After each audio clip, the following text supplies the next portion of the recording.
早就感应到这家伙身边有个强者隐匿，炼制融灵丹。可如今他却将1年时间的护我，休想！家伙，那就别怪我不客气了。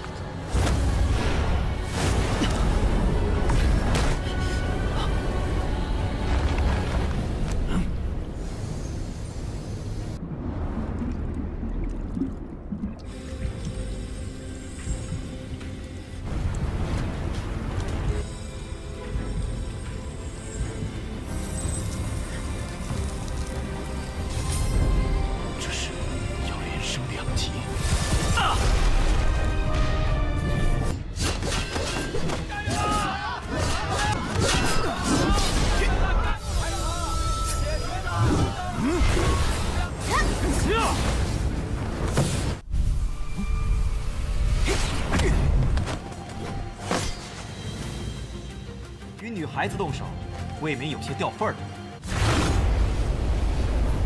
难怪会直接和白城对上，好家伙，不到半月就斗灵了。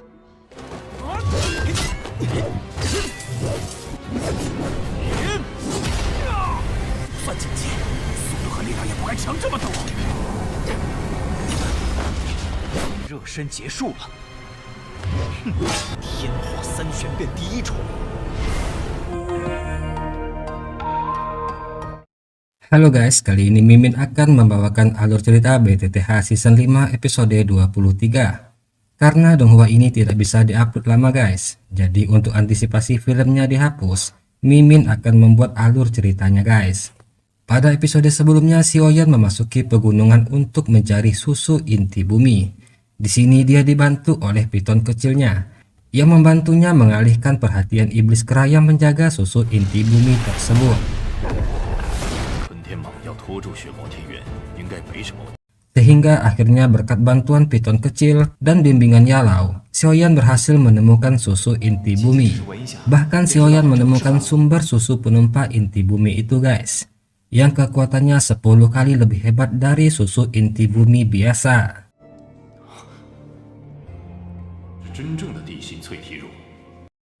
Piton kecil yang bertarung dengan iblis keras saat ini telah kelelahan, yang membuat seketika Ratu Medusa terbangun dari tidurnya.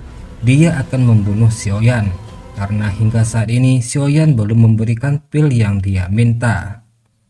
Xiaoyan ketakutan guys, dia merasa jika nyawanya dalam bahaya. Tapi tiba-tiba Yalau keluar dari cincin penyimpanan Xiaoyan, yang membuat Ratu Medusa kaget. Dugaannya selama ini memang benar. Selama ini Ratu Medusa merasa ada sesuatu kekuatan yang melindungi Xiaoyan. Yalau berkata, jika Ratu Medusa sudah tidak betah mendampingi Xiaoyan, dia bisa pergi. Tidak ada orang yang akan menahannya. Walaupun saat ini dia hanya dalam bentuk tubuh roh, tapi jika mereka berdua bertarung tentu tidak akan menguntungkan bagi kedua belah pihak. Ratu Medusa sebenarnya juga tidak ingin bertarung guys. Dia hanya menagih kesepakatannya dengan Xiaoyan, yang mana di masa lalu Ratu Medusa telah melindungi Xiaoyan dari Yunsan di Aula Mystic Cloud, dan sebagai imbalannya Xiaoyan akan membuatkannya pil pencairan roh. Tapi karena hingga saat ini Xiaoyan belum bisa memberikan pil yang dia minta, Ratu Medusa marah dan akan membunuh Xiaoyan. Yalau tetap membela Xiaoyan. Dia kembali membuat kesepakatan, di mana Ratu Medusa akan kembali melindungi Xiaoyan selama 1 tahun, dan dia akan memberikan resep pil pencairan roh. Tapi Ratu Medusa tidak mau guys. Dia meminta resep pil pencairan jiwa kepada Yalau.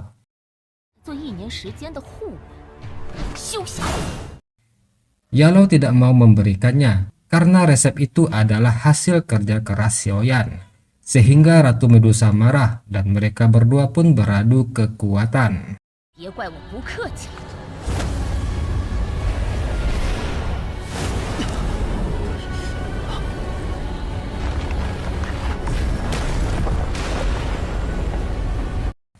Ketika Ratu Medusa akan kembali mengeluarkan kekuatannya, tiba-tiba piton kecil terbangun dan melakukan serangan balik, yang membuat Ratu Medusa kesakitan dan kekuatannya pun menurun drastis. sehingga mau tidak mau Ratu Medusa menuruti kesepakatannya bersama Yao Lao. Ratu Medusa mengancam akan membunuh mereka berdua jika kali ini Yao Lao mengingkari janjinya. Tapi Yao Lao balik mengancam. Dia meminta agar Ratu Medusa menyembunyikan niat membunuhnya. Karena jika tidak, walaupun Ratu Medusa dalam keadaan tertidur, Yao Lao bisa membunuh jiwanya yang sedang berevolusi. Dan setelah itu Ratu Medusa kembali ke wujud ular kecil. Yao Lao meminta Xiaoyan tidak perlu khawatir. Walaupun Ratu Medusa sangat kejam dan memiliki temperamen tinggi, Yao Lao tahu jika dia memiliki harga diri dan selalu menepati janjinya. Tapi Xiaoyan berpikir jika dia tidak bisa selalu mengandalkan gurunya itu. Oleh sebab itu Xiaoyan harus meningkatkan kekuatannya sesegera mungkin. Dia pun lalu berencana untuk menggunakan energi susu inti bumi guys. Tapi masalahnya, energi susu inti bumi itu terlalu besar. Tubuh Xiaoyan saat ini tidak akan sanggup menahannya. Satu-satunya cara adalah dengan menggunakan metode pencucian sumsum dan tulang, ditambah beberapa tanaman obat agar lebih efektif.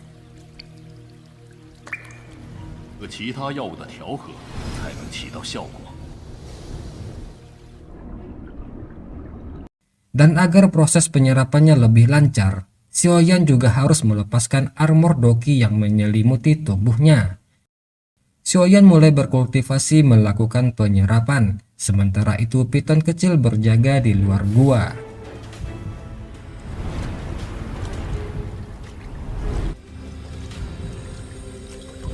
Beberapa hari waktu berlalu, saat ini Xiaoyan masih berkultivasi. Dia menahan sakit yang diakibatkan oleh energi susu penempa inti bumi. Yao Lao juga tidak menyangka jika kekuatan susu inti bumi akan sangat kuat dan menyakitkan.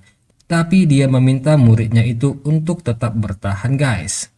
Dalam kultivasinya Xiaoyan teringat ayahnya, yang sangat yakin jika putranya ini bukanlah orang lemah seperti sampah. Xiaoyan juga ingat janjinya kepada Sun Er yang ingin selalu melindungi kekasihnya itu. Dia juga teringat janjinya kepada Yao Lao yang akan menghukum murid gurunya yang berkhianat dan mengembalikan nama baik gurunya. Dan kemudian muncul garis kuning di tubuh Xiaoyan yang menandakan jika dia berhasil melewati masa kritis dan proses penyerapan energi berjalan lancar. Yao Lao bisa melihat jika kultivasi Xiaoyan naik 2 tingkat sekaligus dan duar.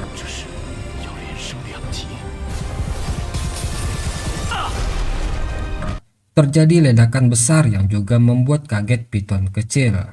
Dari dalam kepulan asap Xiaoyan keluar dan tubuhnya dipenuhi aura yang sangat kuat.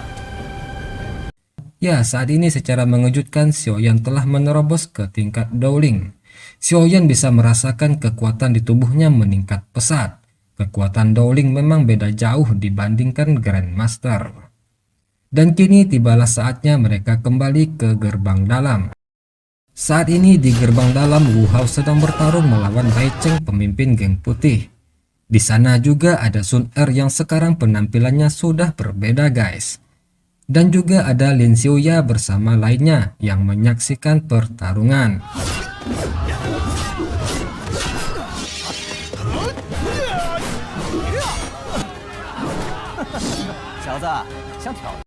Bai Cheng bisa memukul mundur Wu Hao, tapi dia masih memuji Wu Hao yang jauh lebih baik dibandingkan Xiaoyan.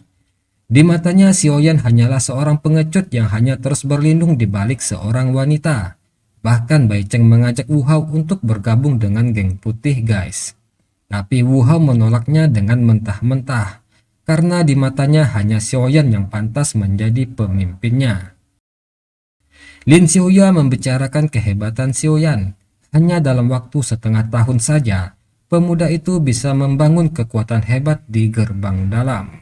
Tapi saat ini Xiaoyan juga terlibat masalah dengan Liu Qin, yang awalnya disebabkan karena perselisihan dengan Liu Fei. Yang waktu itu Liu Fei sempat ingin merebut tempat latihan Xiaoyan di menara pembakaran. Liu Fei yang tidak puas dan ingin balas dendam, lalu meminta bantuan kepada kakaknya, Tapi meskipun begitu, Lin Xiuya percaya jika Xiaoyan bisa mengatasi mereka semua guys. Karena dia yakin jika Xiaoyan masih memiliki bakat tersembunyi. Dan akhirnya Wu Hao terluka akibat serangan Bai Cheng. Biar bagaimanapun juga tingkat kultivasi mereka saat ini berbeda jauh. Yang mana saat ini Bai Cheng telah mencapai ranah Daoling tingkat 6. Sedangkan Wu Hao masih berada di tingkat Dao Grandmaster tingkat 9. Tapi Wu Hao belum mau kalah guys. Dia membakar darah dan akan menggunakan teknik terlarang, yang tentu saja akan membahayakan nyawanya sendiri. Jadi Sun Er pun turun menyuruh Wu Hao untuk mundur. Dia akan menggantikannya menghadapi Bai Cheng. Bai Cheng meledek Xiaoyan yang masih belum muncul, bahkan mengutus seorang wanita untuk bertarung. Tapi Sun Er berkata, jika mereka tidak membutuhkan Xiaoyan hanya untuk melawan Bai Cheng. Saat dia mengeluarkan doki emasnya, itu semua bisa mengejutkan semua orang guys. Ketika pertarungan mereka akan dimulai, tiba-tiba sang superhero kita telah datang.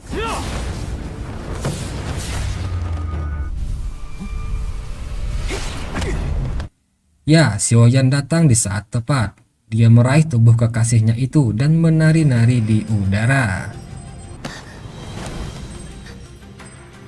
Kemunculan Xiaoyan seketika membuat suasana semakin meriah. Xiaoyan mengejek Bai Cheng yang berani menyerang seorang wanita. Kelakuanmu itu sungguh memalukan, ujar Xiaoyan. Ketika Xiaoyan mengeluarkan kekuatannya, semua orang sadar jika sekarang Xiaoyan sudah menerobos ranah Daoling. Mereka kaget melihat Xiaoyan bisa menerobos hanya dalam waktu setengah bulan saja.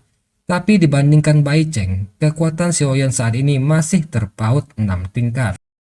Namun meskipun begitu, Han Yu dan Xiaoya merasa jika Xiaoyan tidak sesederhana kelihatannya.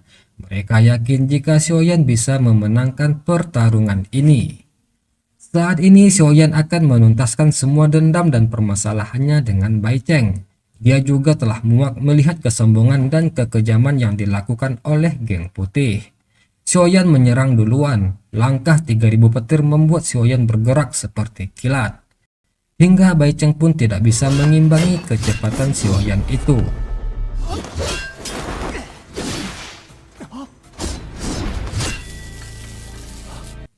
Bai Cheng juga terkejut melihat kekuatan yang dimiliki Xiaoyan. Dia tidak menduga jika Xiaoyan yang baru saja melangkah ke ranah Daoling sudah memiliki kekuatan yang luar biasa.